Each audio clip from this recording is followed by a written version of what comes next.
Whether you are a dietitian, a nutritionist, or you're even just working on your health for yourself, there is a burning question out there, which is why do so many people have great nutrition plans? They know exactly what to do, but they still struggle. So if you're on that edge of curiosity of maybe there's something more out there than just knowing how to eat healthy and information, this conversation is going to be for you. Today I have with me Cassy Rivard. Cassy is a registered dietitian, and her and I did the same university program to become dietitians. We got the same training, we learned the same exact things, but we both were left with the same questions, which is, why are all of our clients struggling even though we're giving them great nutrition programs? And why are we both doing the things that we were taught, like tracking our food, calorie counting, but it still feels like, what are we missing here? Why does this feel so hard for both us and our clients? So years after graduating, Cassy found Mastering Mindfulness and realized that there was a whole deeper way of working with people. She then got certified in the methods, and she's now using these skills and techniques to work with people through their mind, their body, and their nervous system to get them powerful transformational results. Now, these are things that we were not taught in school. We had to push the edges to think differently. So today we are going to go through exactly what those strategies look like and Cassy's own journey of completely changing the way that she relates to her food, to her mind, and herself that is now getting very powerful results. So if you are a health professional or you're on your own journey with your health, come along. This is going to be a good one. I felt I could help people, but then when I got into actually helping people, I was like, wait a minute, there's something still missing. Welcome to the Mastering Mindfulness Institute. I'm your host, Gina Warfel, helping you build a deeper connection with your food and body. Let's begin our journey together. Cassy, thank you so much for being here. I'm so happy to be here with you, Gina. We've been on quite a journey together. We have. It's cool that we really do have this history of going to the same college and learning the same nutrition information, and both of us being like, wait a second, there has to be more to the story than this. Absolutely. Yeah. Do you want to rewind a little bit around maybe that time? I don't know if a good place to start is around the time when you were in school, but rewinding before we started doing this deeper work, what things were like for you or the things that you were thinking about. Yeah, I mean, I guess I'll go a little bit further back before that, just 'cause I feel like it helps with the context. But I mean, I grew up with a dad who was a truck driver who was overweight and pretty unhealthy because he's a truck driver. And I remember him trying really hard to get healthy and to change his weight and health and all these things. And that drove me to want to become a dietitian. So I went into school thinking I was going to learn all of these really great tools that are going to like transform someone like my dad. And I got out and I was like, okay, I know all this information. I know all this. I know calories. I know macros. I know all these disease states. I feel like went to medical school in a very short amount of time. But then I didn't really know that. I mean, I felt I could help people. But then when I got into actually helping people, I was like, wait a minute, there's something still missing. I can teach them all the things, but their behavior isn't necessarily changing. And that's where I felt like I was starting to look for anyone else who I thought was getting results or was actually helping people. And that's when I started to see you. And I'm like, wait a minute, I've never heard this stuff before. So that's when I started following you and harassing you about having a certification. And then here we are. And what was things like for you around then? What were you thinking about or experiencing in your own world? Yeah. In my own world, I feel like I always wanted to be super healthy. I would go in all these spurts of, I want to eat healthy, I want to work out, and I would do that. And then I would not do that. I like go do it and then get off of it. And I felt like if I could just eat healthier, I'd feel great. And all these blocks and things would go into an alignment. I thought like that would solve all my problems. And I remember meal prepping like crazy and doing all the workouts and like really depriving myself of a lot of foods to the point where I remember being in my apartment. I had a roommate and I didn't have anything of my own that was unhealthy or that I really loved eating, but my roommate had a whole jar of peanut butter. And I remember eating spoonfuls of her peanut butter to the point where she would be like, Cassy, where's my peanut butter? Because that was my only source of like something that tasted really good to me at that time. And I would go through all these cycles of like eating really healthy, not eating healthy. And at the end of the day, I wanted to feel better. And I thought food and changing how I looked, like that would be the way. I didn't realize there was this whole other world that you introduced me to that exists that could get me there. I really just wanted to love myself. I wanted to enjoy like looking in the mirror. I wanted to feel really good in my body. I wanted to not beat myself up so much. Like I just internally there was a lot of chatter that wasn't super, what word do I want to use? Not kind. It wasn't kind at all. And I wanted that to be quiet. And the only modality my brain could figure out how to do that was through fitness and nutrition. And so that I would go through like these cycles of super healthy and then super not, and then super healthy and then super not, and continuously over and over again. I'm smiling as I hear you talk because I haven't heard you say that story and those words and explain it like that. And I'm thinking you're literally describing my story to the detail, to the T of like the roommate thing and not having any good indulgent foods around. And then the peanut butter thing, like 100%. And so I think it's so funny how incredibly relatable that is. And sometimes we think that like, oh, I must be the only one who's going through this. It's only hard for me. And just hearing you describe that, I'm like, oh, you're describing me to a T, 100%. Yeah. It feels so lonely. I really do wonder, like, am I the only person like this? My roommate sure wasn't eating my food, but I was definitely eating her food. Totally. Um, And I used to think that too. Like, is everybody struggling like I am? But I do think that a lot of people are, and they just don't know. Like, I didn't know what was possible. And so I'm mhm. curious, like, when you talk about talking to yourself differently, not being so hard on yourself, not going through being so restricted, and did you feel like you could see what was possible and you were working towards that? Because I feel like I didn't even know what was even possible. No, no, I had no awareness whatsoever that any of that was possible. I guess to some degree, I mean, I grew up with and playing sports in high school, and I had coaches who were like, Cassie, like you are really hard on yourself. I'm like, this is not normal. So like I had the awareness that that wasn't normal, but I also didn't know what the alternative was. Like I didn't know or even how to change it. Like they were like, "You're hard on yourself," and I'm like, "Great, but like, how do I change it?" Like they would literally call me like they not call me names, but they would call me out all the time over it. But like never like, how do I actually change this? So I had the awareness, and I also wasn't understanding that how much changing that voice could change so much for me. Had I realized that part, I probably would have asked more questions, but like, okay, well, how do I change it? Hmm. I just didn't realize how much of an impact that had. But I didn't think that it could change it. I didn't know how to change it until I was working with another practitioner who essentially called me out for having an attitude with him. And and I was all ramped up and angry and embarrassed in this moment. And he offered me the opportunity to like slow my breath down and get through that moment. And that was my first time ever noticing like, oh, I can change this. Like there is a way to change this. And I feel like that happened around the exact same time I got introduced to you. And so I saw these two worlds like, wait, he just did this with me and she's saying this. And they all just kind of came together of like, okay, there is another path where this could be addressed and it doesn't have to be this way. Yeah. So before we go into the strategies and some of those lessons that you've learned, I would love to hear what has that impact looked like? Like what is possible when somebody starts talking to themselves differently or working with themselves in their own body a little bit? What does that impact look like? Yeah, I mean, so many things. I feel like I always use the voice in my head as like I was trying to motivate myself. If I beat myself up, it means A, that I will try harder, or B, I'll say the worst things I'll ever hear to myself. So no one can say anything worse to me. Like I've already heard the worst. Like you can say what you want to me. Like I've already heard the worst. And so in many ways, protection, like that voice played a huge role in protecting. Like I've already said the worst, so say what you want to me kind of thing.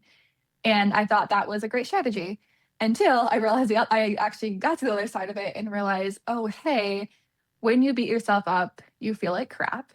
And when you feel like crap, that's when you go for the peanut butter. That's when you're eating the whole rows of cookie dough.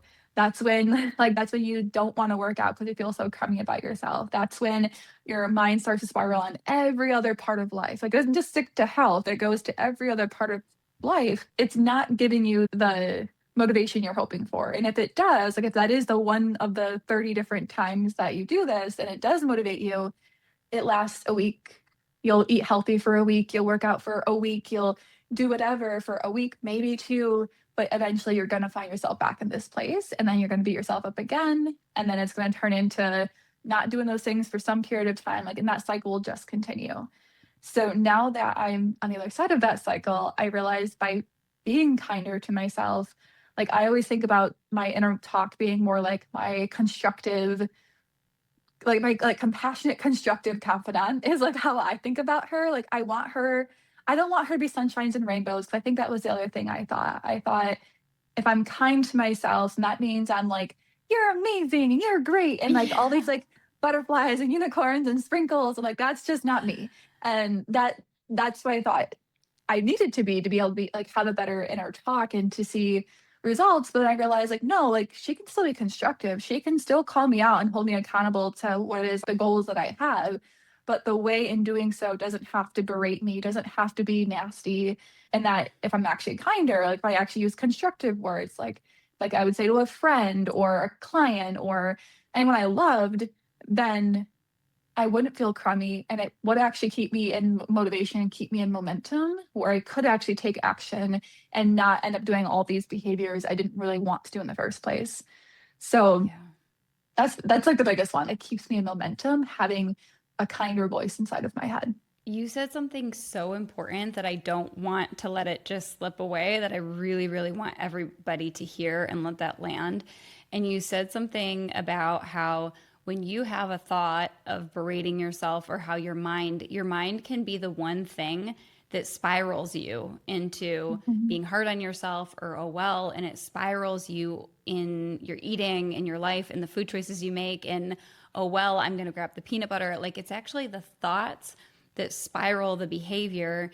And I think that that is where the key, the missing piece that so many people are not seeing, is that it's like there's this obsession with, I just need to focus on food and what to eat, while nobody's paying attention that their mind, and like this is what's driving whether you're supporting yourself or whether your mind is letting you go down a spiral, whether that self-talk is like, oh well, you already messed up, or you always do this, or whatever that voice is.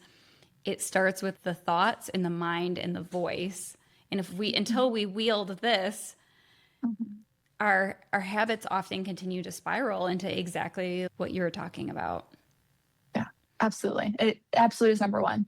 There's no way around it. Understanding that voice and why it's happening, what it's saying is number one. And the beliefs, like I realize how much food is excitement for me, even though it's kind of funny because I'm not an adventurous eater. I'm actually fairly picky. I would not consider myself as a foodie.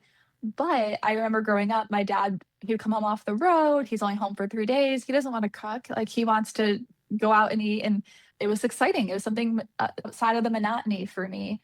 And I realized how much of these behaviors were also that excitement showing up. My connection with my dad, the breaking up the monotony and understanding that belief too. So I have this voice inside my head that I could also say with this work, wait a minute, if I want to change my behavior, like what am I getting from it? You always ask, how is this behavior serving you? And it was like excitement and connection. And that was driving the behavior. So once I had the awareness of like, okay, I'm looking for excitement in this moment, or I'm looking for connection with my dad in this moment, these are other ways I can choose. Do I want to use whatever behavior I'm trying to look at right now, or do I want to choose something different? And I think that's also been, to your point, a huge understanding from the beliefs and the thoughts that are there.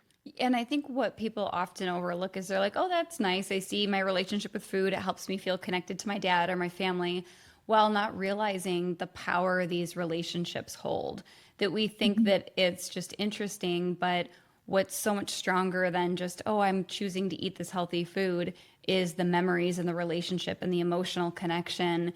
And until we explore those deeper memories and relationships that are in the depths of our subconscious mind, that's what's really Mhm. influencing our food choices more than anything, more than just like, oh, I know I'm supposed to eat healthy. That's where we find trust with ourselves, is when Yeah. we look at like, why am I making this choice? Because that's probably the reason that is actually driving the food choice. Yeah. Yeah. And it gives you so much power because then you actually understand it and can take action if you want to. Exactly. Totally, totally. It puts you in choice. You have awareness of why am I doing what I'm doing. So did you have a certain moment that like clicked for you or opened something up that was like brought a new awareness to study this deeper or and go down this path? Oh, there's so many. I feel like day one, you had said the goal of this work is not to feel good, it's to feel. And I think that has been like my golden star. Because again, whenever I thought of this more inner work, I for some reason had the thought that it was sunshines and rainbows and positivity. And when you were like, no, the goal is just to get good at feeling, that had never even crossed my mind. And when I feel like I'm in the thick of it and I'm doing the work, I'm like, this does not feel good and this feels really uncomfortable. I just think about you saying like the goal is just to get good feeling. When I realize like, oh, I'm feeling things all right, then I'm like, okay, I'm doing it. Like I'm doing the thing, and hopefully I'll get to the feeling good at the end of this. But right now, I'm doing where I'm supposed to be, and so I feel like that was a big aha that it wasn't supposed to be sunshines and rainbows the entire time. Those are one, and I feel like understanding how much of everything is safety. You do such a great job of teaching us like everything is safety when it comes to our brain and viewing everything as that. Like how is my brain trying to keep me safe in this moment? That to me has been so helpful. Instead of beating myself up like, oh, you're not doing this, you're doing that, I can go like, wait a minute, okay, I'm trying to keep myself safe right now. And I can very quickly realize like, oh, this is how it's keeping me safe. And it takes out that judgment, it takes out the blame and the shame. And it's just like, my brain's doing what it's meant to do. That's pretty cool. Mhm. And I feel like those are two huge things I carry with me on like a day-to-day basis. And you're also a new mom. And so you're Mm. probably getting to experience both for yourself, like when you're probably shift into survival mode, what that feels like inside of your body, and also witnessing it from like your baby and what he's experiencing when he's going into like this place of survival. I don't know if you want to share a little bit about that, anything that you've observed from that lesson that you just shared. Yeah, I mean, it's wild. I feel like there's been different levels of understanding this work. I understood it for me, and I feel like every day I'm still peeling off a layer and understanding it more for myself. But to be a mom now experiencing it and watching my tiny human experiencing it, it takes it to a whole nother level. I know our little guy was not the one that was sleeping through the night. He was waking up, I don't know, 4 to 6 times a night from month 3.5 to just now 7 months. And I would be in straight fight or flight. Like I always knew that sleep was important. Like I always knew it. As a practitioner, I always said it. But to feel myself in fight or flight day after day because I was not getting a lot of sleep, getting lots of broken sleep, it is the most wild feeling. Like all these feelings of like, okay, I want muffins every day. I'm not a coffee drinker, but and I'm trying to drink a little bit of coffee, even decaf, but now I'm adding sugar to it. I'm doing all these things. Like my body feels awful. I don't want to work out. And I think a prior me would have really beat myself up. Like, oh, you're eating so much sugar. Oh, you're not getting active. But with this work, I can say, oh, this is my body trying to keep me safe. Like the fight or flight feeling I'm in right now, my body truly believes there is some sort of threat going on. And it's not a threat, it's just a tiny human who doesn't like to sleep or hasn't quite figured out how to sleep yet for himself. So it's not a me thing. It was when you can get above it and look at it and be like, wow, like this is really the work and play. I had a really like a lot of like reverence for myself, like, okay, like this is what's happening. And then a lot of patience with myself. I could say, okay, it's the best I got right now. Like the muffins are doing their job. Like I'm not gonna beat myself up. I had a lot more grace and patience for myself during it than I ever would have prior to this work. And I'm so grateful for that. Because I mean the last thing I would need in this scenario is to now beat myself up on top of having a tiny human. Like there's enough things as a mom to beat yourself up over or you're trying to figure out or that are really hard. Like the last thing I need was my own brain beating myself up over things I really didn't have a lot of control on. So Mm, I'm so grateful to have this work to be able to remove that judgment and to be able to say like this is my brain just keeping me safe right now, yeah. and that it's okay if I'm not feeling the best right now. Like that went such a long way during those times of like really poor sleep. Yeah. And what a probably different strategy to look out for yourself when it's like, oh, I'm actually in survival right now and my body needs gentleness, it needs rest, and tuning in and being like, okay, body, How do I support you through this? You're doing exactly what you're designed to do. You're craving things to help me get through this lack of sleep, this hard time. And the power of shifting to that energy where a lot of us are in so much confusion of like, I don't know what's wrong with me. I don't know why I don't have more discipline. And what experience that creates for ourselves when we try to keep forcing and restricting and being hard and punishing ourselves because we think it's a lack of discipline, and the type of partnership that starts to come online with your body when it's through the lens of my body needs support right now. I'm in survival. I'm lack of sleep. I'm like, how can I show up for my body right now during this really hard time? Yeah. Yeah, totally. Yeah. And this work is so huge in that. So huge, that whole process. I think a lot of Uh, moms can relate to that.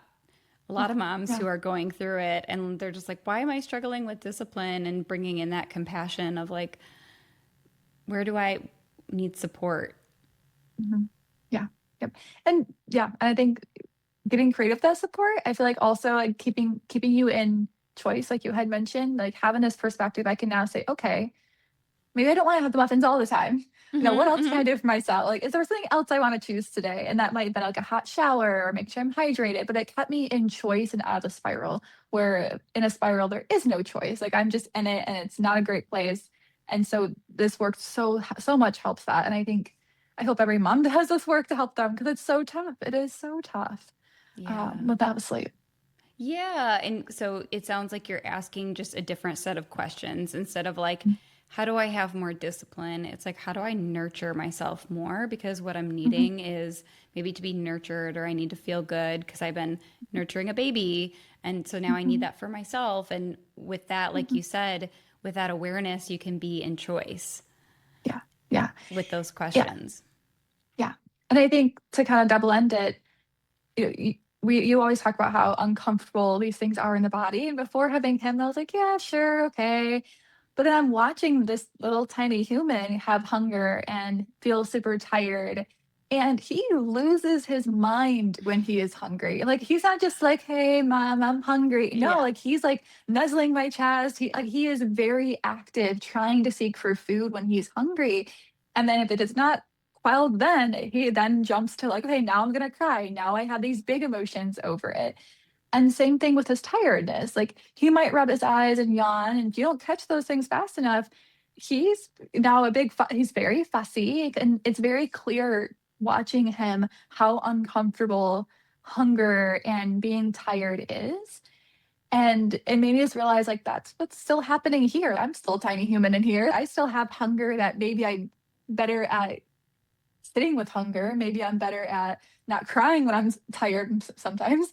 But like to watch him have such big emotions over these things that I'm also feeling, I feel like also painted so much more patience and compassion for myself to see both of them happening in real time, both for him and for me. Yeah, it's like you can see how our brains are wired that when I don't have food, there is something very primal inside of me that Mhm. reacts, that gets like Mhm. frantic and scared. And so Yes. think about that. We still have that same primal design as an adult, but then it's like we try to diet and we try to restrict our food, and it's activating and triggering this primal part of Mhm. us that gets scared and frantic of I'm not going to have enough food.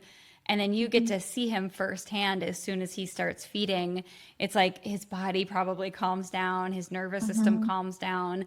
And that's like that relationship that, like, oh, food helps me feel safe and regulated and I'm okay. And without knowing Mhm. that connection and not without knowing that relationship we have with food, it can feel like a battle when we're trying to get healthy if we don't understand that relationship.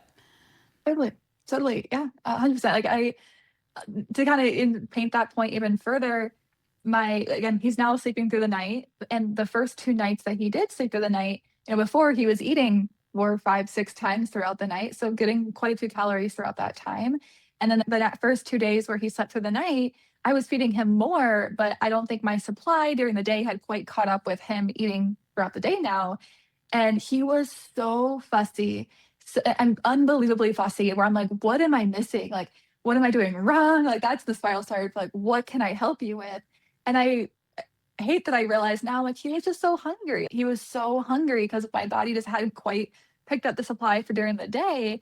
And to watch him again, to think about like how Primal and like he just kept grabbing and he's like, Mom, feed me. Like I just need food. And I think about as an adult restricting like that, you know, our bodies are saying, hey, feed us, and we're restricting. I just see it like the exact same scenario happen with him where I wasn't intentionally restricting him. I was just oblivious, unfortunately. Love learning curves of motherhood. But it's the same scenario. It's the same, like he was clearly ravenous and restricting was not helping. It was only making him fussy or only making him more uncomfortable. And I see that the same way in us adults too. Exact same scenario. That is so funny. So you can see how, like, if we try to restrict and we don't take into account like this really primal part of us that doesn't want to be completely without food or feel restricted or deprived, it will trigger something deep. And I think it ends up looking like a rebound or a lack of discipline when it's really like our body's designed for survival. 100%. Yeah. Yeah. Were there any other moments that gave you an aha or something that you realized that created a big shift for you? Yeah. At your retreat, you gave us HeartMath in your program when I first did your program. And not gonna lie, I was like, yeah, that thing's cool, but I didn't really use it. I was a horrible student. I did Real not quick, use for it. anyone who doesn't know what heart math is, heart math measures your breathing and your heart rate variability. So you can see, are you breathing at a good pace so that your body is in sync, your nervous system, your body. So just for anyone who doesn't know that. So keep going. So we were using heart math. Yeah, we used it in your program initially when I first started working with you, and I did not take it seriously at all, not going to lie. But then Cassy, you're my favorite because you always tell me the things that you're just like, nope, I didn't do it and I don't want to do it. You're always so honest. I love it. So, okay, keep going. it's my Achilles heel in life. I'm like, hey Cassie, you're paying someone who like knows what they're talking about. Maybe let's listen to them. Like that might be a good skill, but I totally get it. takes a few times. But then at the retreat in Utah, when I was with you, we did heart math there, and I actually did it. And I think that was the first time I realized, like, oh, this is how slow my breathing can be, and like how good that can feel. Because I tend to, in all facets, even before baby, run kind of doing all the things, like spinning a lot of plates, doing a lot of things.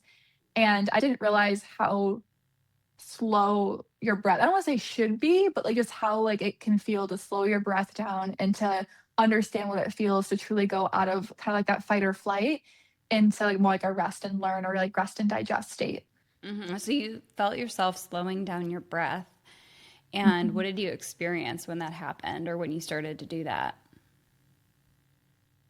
Just like this overwhelming feeling of like calm.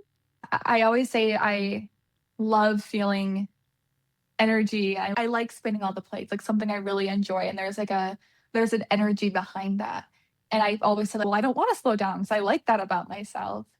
But then to feel myself truly slow down and to have that contrast, I was like, oh, okay. I wouldn't mind having this feeling like when I want to rest, when I want to be enjoying and present, because it was, again, whole body's calm. My brain, like the conversation slowed down. Again, usually those are going, I talk fast. My inner talk is just as fast, if not faster. So during that time, like my whole body felt calm. There was much more of like a less restriction, more expansion or just like openness in my chest. And again, the thoughts were quieter. And I feel like there was just like such an ease about it that I was like, okay, like this, I actually might like this in other parts of my life as well.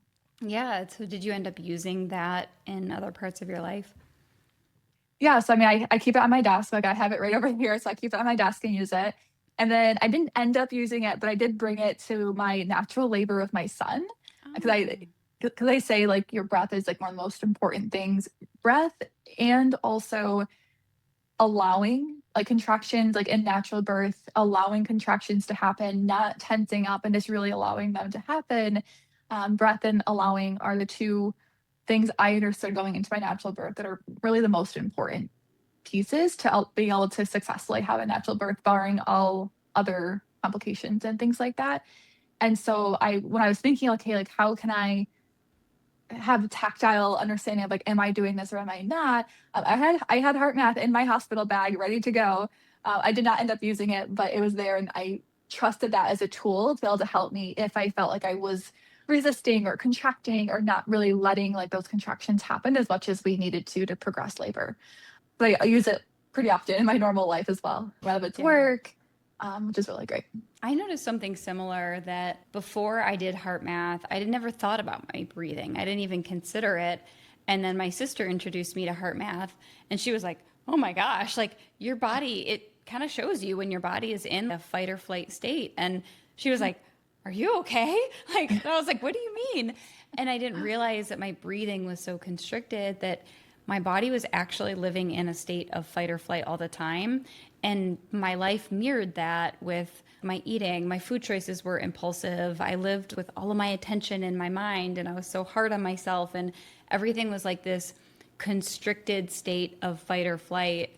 And I didn't realize it because that just felt normal to me. But I had those questions of like, why don't I have any control over my food? Why am I so hard on myself? And what was cool for me is HeartMath taught me to slow down.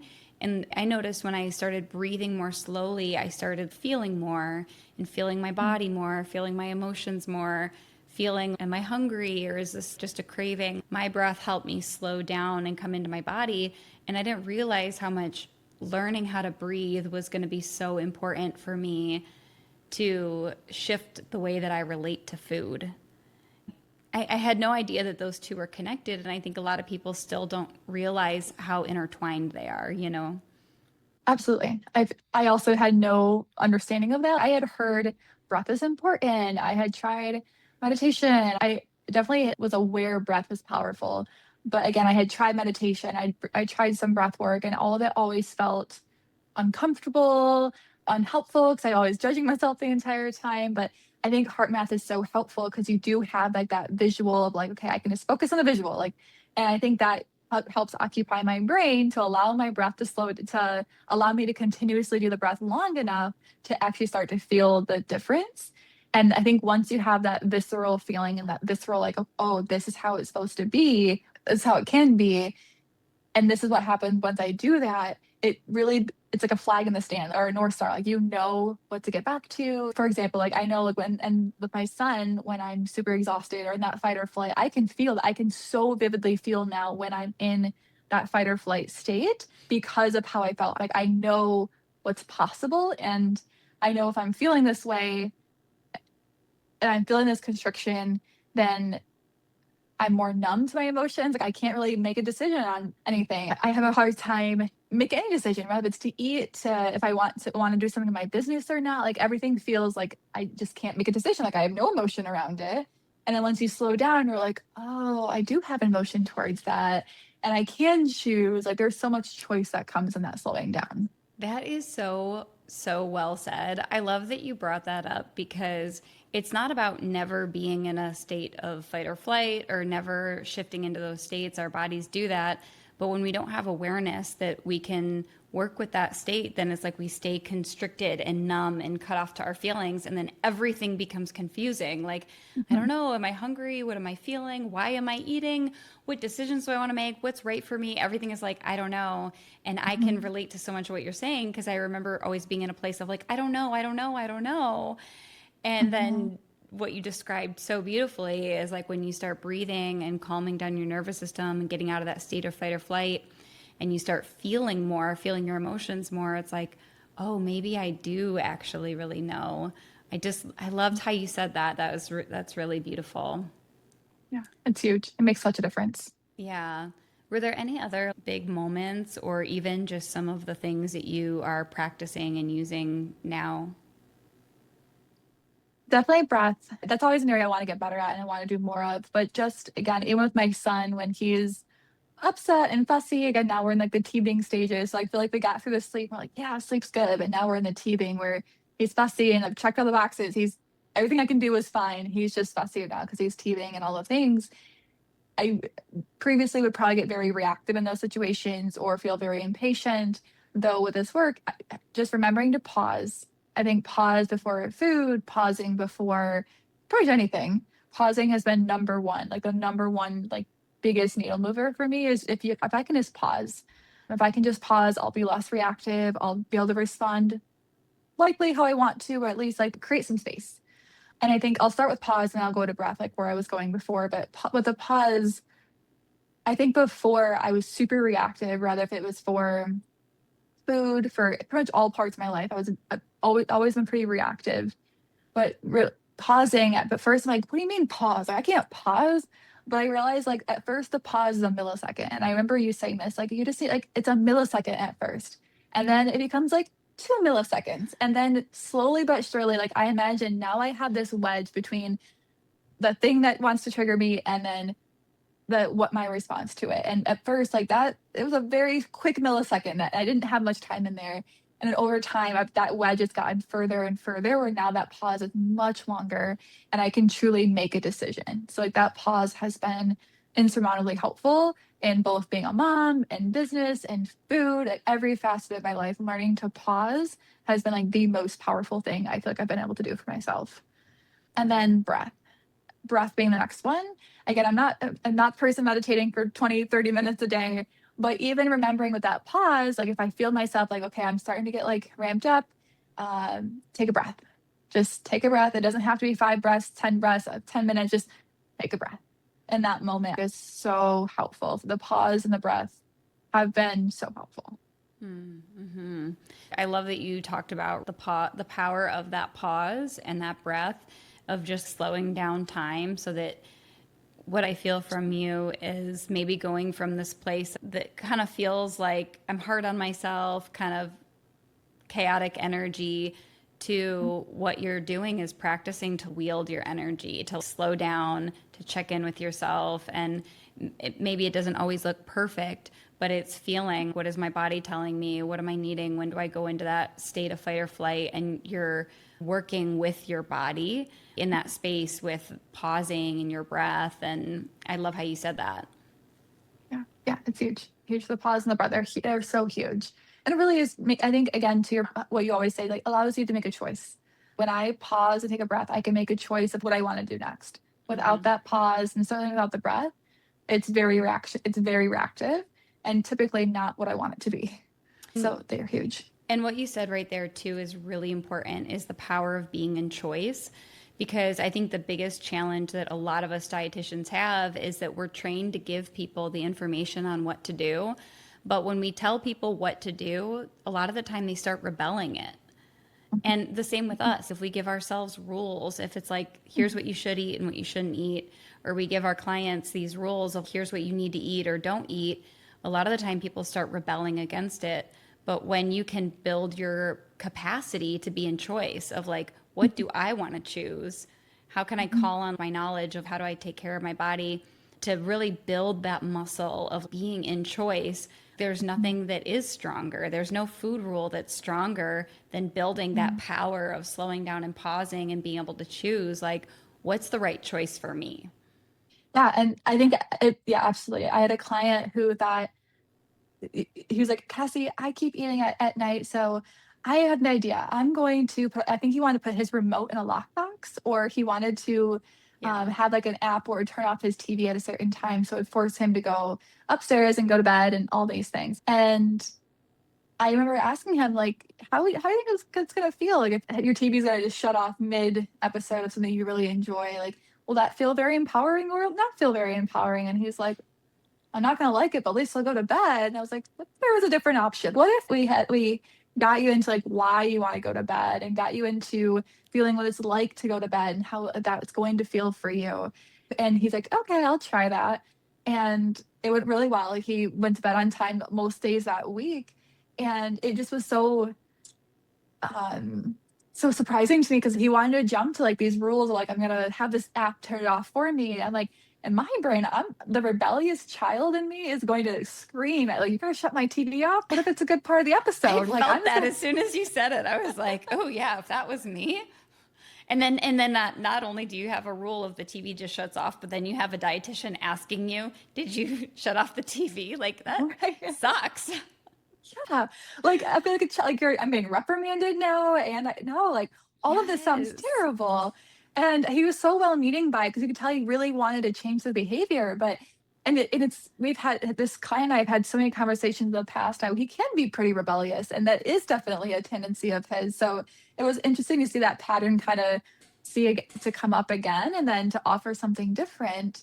And we would go back to that all the time where he's like, oh yeah, I did that in this part of my life. Like I used the tool kind of connecting with my why and getting in my body and feeling all these things to help me change my behavior. And for sleep, I can do it for food now. I can do it for exercise now. We can map that to all these different parts of his life.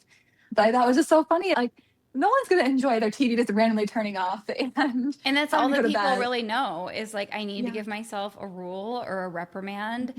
And I can feel when I hear you talk, I feel the difference of energy of the rule is like contracting, it's Mhm. disempowering, it's childlike, like, Yeah. nope, we're cutting you off, and how disempowering that is. And I can also feel you talking about connecting to his deeper why and empowering and building himself up, and how magnetic that is, that he would be Mhm. pulled towards his desires and this new vision and in this goal, Mhm. instead of being crushed and crumbled into like disempowerment.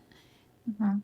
Yeah, Same exactly. outcome that you're going for, but one is Mhm. disempowering and weak, and one Mhm. is strong and compelling and Yeah. magnetic. Yeah. Yep. So Yep. cool. Yeah. So It's so cool. as you were like going through and practicing, is there anything else that you have that you want to share that's like a strategy or anything else that you learned? Or did we hit on all of them? Well, I mean, I'll just kind of like underline and bold like the self-talk piece of it. Like really Mm-hmm. getting a handle on the self-talk. I think it makes this life so much easier. I mean, I've already went into like how it makes it different, but I hope anyone listening really takes a look at their self-talk and really addresses like how they're talking to themselves and just realize how powerful it can be. And if there's one domino you can change, that can be how you talk to yourself. It can make such a difference, such a difference. And I just hope everyone knows that. So if we were to clearly look at the contrast of Cassy before and Cassy now, what does that look like? From a self-talk perspective. From any perspective, Mm, because the reason why I ask it is because it's not easy to go and explore the why behind your food choices, your own self talk, your mind, looking at your beliefs. It's a bit of a journey. And so, mm. what has this meant to you? How are you better off now that you've done this deeper work now from before? I think before I was happy on the outside and looked like I was succeeding at all the things. Like I was, got the certifications, got the job, did all the things on the outside. But I don't want to say unhappy on the inside, but there was so much turmoil and so much chaos. And it was so just gnarly. There was such this like gnarly voice, this gnarly feeling that made me so reactive, so reactive. And I even have like high school friends who I'm still friends with. And they're like, Cassy, you are light and day. Like you used to be like, whew, like, don't say the wrong thing around Cassy. Like, make sure you don't offend her or trigger her in some way because she's going to be very reactive. And my food choices were reactive. My spending was reactive. Like everything in life was very reactive. And it stemmed from, I feel like, this inner gnarliness that was going on. And then after this work, there's so much more calm. There's so much more ease and joy. And there's still a long way to go. And there's so much more like ease. It's not so much chaos in my brain. There's not so much being said. And I'm a lot less reactive again in my food choices, in my exercise routine, in my business, my financial spending. Like there's so much more understanding, compassion, and ease than there was before. And I think that's the biggest difference. Wow. And do you think that it was working through a lot of these things over time, like your nervous system and your beliefs and like exploring all these different things, or do you think it was more of like a strategy that you needed to wield on a day-to-day basis? For example, when you hear a certain thought and you're like, no, I'm going to shift the thought to here. I don't know if this is a clear question. It just came up as you were talking. I was curious if it was like a progression of many different things that you did, or was there something that maybe you use on a day-to-day basis that like wields your thoughts or shifts your mindset that you specifically use? I know that you did mention pausing, taking the breath. I don't know if that question really makes sense. It does. And I feel like it's a lot of things and it depends on the day and it depends on what's going on. So sometimes the pause and the breath worked really great. Other times, like especially like I remember on one of the days I got like very little sleep and things were not looking so great. And then my brain started to spiral. And I literally said to myself, like, whoa, we're not doing this today. We know these thoughts are untrue. I almost imagine like the Roadrunner, the cartoon, like holding a stop sign and be like, no, we're not doing this today. And we've already know this, all these thoughts are not true. Like we're just not doing that. And so sometimes it's the breath and the pause. Other times it's noticing these thoughts are not true. Like I'm the thinker of them, but they are not true. And then other times it's like, wait a minute, okay, this thought keeps coming up, this belief keeps coming up. I think there's something I need to address more. And whether that's journaling or getting coaching or in some way addressing the things that keep coming up, or if there's patterns I'm noticing, that's when I feel like I start to run through, okay, is this a belief thing? Is it a nervous system thing? Has my self-talk around it? So I start to, it depends on the problem and what's going on, depending on how I address it or what I do on a day-to-day basis. But in the moment, it's breath and pause. After the fact, maybe it's, is there a belief I need to address here? Is there self-talk I need to adjust? So I need, how is my nervous system at that time? And things of that nature. And I would imagine that a lot of people listening here are at that place of where they're curious. A lot of people who are Mhm. listening, they're at the place of where they're like, they're curious. They're thinking about making this step forward of like maybe they're on their health journey, but there's a little bit of hesitation and fears to go a little bit deeper and explore their thoughts and their beliefs and their relationship with their food and with their body. Do you have any wisdom for that person? What would you want to say to them? Well, as you always say to us, like you are on the gas pedal. And I think knowing that is so, so helpful. So knowing that you get to choose when you press the gas pedal and you go a little bit deeper, and you get to choose when you can come out of it. And I think it's really helpful to have support in doing that. Because I think it can be very overwhelming to try to do belief work and get into the depths of your beliefs all by yourself, because like you can get into some things that feel really gnarly and potentially scary, so having support to help you get out of it if you need to. But noticing that you are on that gas pedal, so if it's a day where you're like, all right, I want to tackle this, cool, like let's go in deep. Or if it's a day you're like, actually I'm not really feeling that great, I just need some nervous system work today. But knowing that you are always on that gas pedal or not, I think is the most powerful thing. And so if you want to lean in and you have the bandwidth to, great. And if not, that's okay too. And I think that's really, really helpful. I hope people realize that. Do you have any other wisdom for anybody?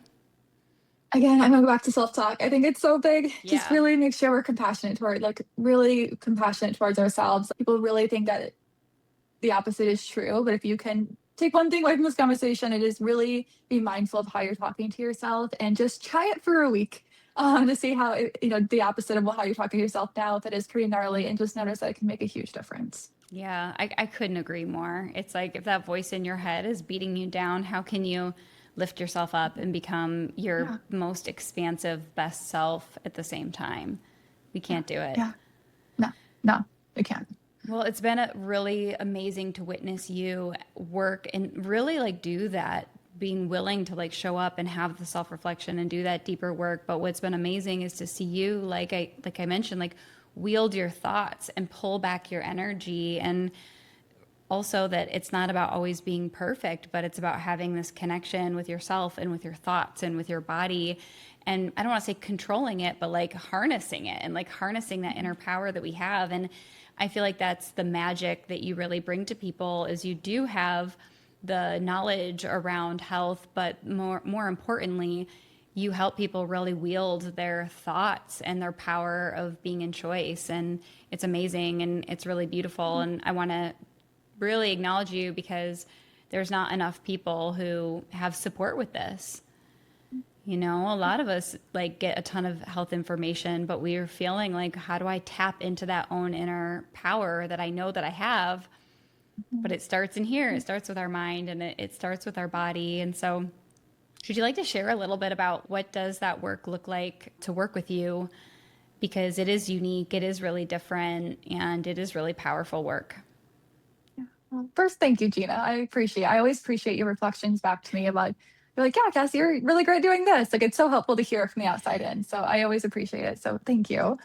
And then, yeah, the work that I do at this point is helping women make the decisions that they want to make their life how they want their life to be.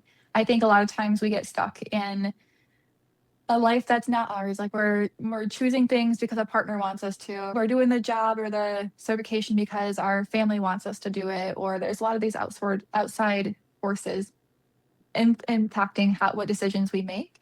And so I really am trying to help people center around like, what do you want in this life? And what kind of choices do we need to make to be able to make that happen? And what support do we need about around that? You know, what beliefs are coming up for you when you think about setting that boundary with your parents or setting that boundary with your loved one or your friends, you know, that might seem very scary and uncomfortable. Like, great, let's talk about it. Let's resource you and get around that, and not around that late belief, but really resource you in that belief so that you can choose and create the life that you want, that has more ease, has more joy, feels fulfilling. Like, that's what lights me up. I want everyone to have a life that feels like, gosh, like this is my life and I'm so excited to live it. And there's a lot of boundaries to get there. Our nervous system gets in the way, our beliefs get in the way, our self-talk gets in the way, our environment gets in the way. And I just want to help people like knock down those barriers, understand those barriers, and get to the other side of them. And so that's what I help people do nowadays. And that's in health, that's in career, that's in relationships, wherever it kind of goes, whatever that decision is, like that's what I'm supporting women doing. And everything gets so much easier when you start removing the blocks that are in the way. Mm-hmm. Yeah, absolutely. Yes. Like if without it, like it's you're just trying to like willpower your way through it, or not understanding like why you keep people pleasing or why you keep saying yes when you really want to say no. And when you can really understand and remove those blocks and have that choice and that power again, like you're unstoppable and you can really create the life that you want. And also having support as you do it, because it's hard, and having community and people who support you and see and know how hard that is really important to me. And I love having a group of people where they can support each other as they're making those big decisions and taking messy action and doing the things to create the life that they want. Totally. 100%. Oh, thank you so much for sharing like your story and your wisdom. And I feel so grateful that you and I have been in each other's lives for a few years now. And it's like we've gotten to grow up together and mature together, both personally and in our work. And it's so fun to have each other to keep like thinking deeper and to share what we're learning and change people's lives in such a different way. And so thank you so much for sharing like this journey that you've been on and the wisdom that you've built from it. And it's amazing. It's beautiful. Well, thank you, Gina, for playing such a massive part of it. And I'm so grateful for your presence, for your willingness to always chat and to chat about things and get through things. Like, I just appreciate everything that you do and everything that you are. So thank you. And if people want to keep connecting with you, where can they find you? They'll say on Instagram, hey, Cassy Rivard. It's Cassy with a Y. But hey, Cassy Rivard on Instagram. And I would love to chat and love to see people. I'll put all the links below, and thank you so much. And you guys, I really hope that you take in a lot of the wisdom here, because I think we can talk about like strategies and techniques, but I truly think that the most impactful thing is when we can get into those stories and like those really real life moments of what is it like when a mom goes into survival? What is it like when we're depleted, or when we don't trust ourselves, or when we feel blocked and stuck? And I think working through like some of these real moments is where the magic is and where it really happens. So feel free to leave any feedback that you have for me and Cassy, or anything that stuck with you. And Cassy, thanks so much for being here. Thanks for having me, Gina. Have a great rest of your day. All right, you guys, we'll see you next time.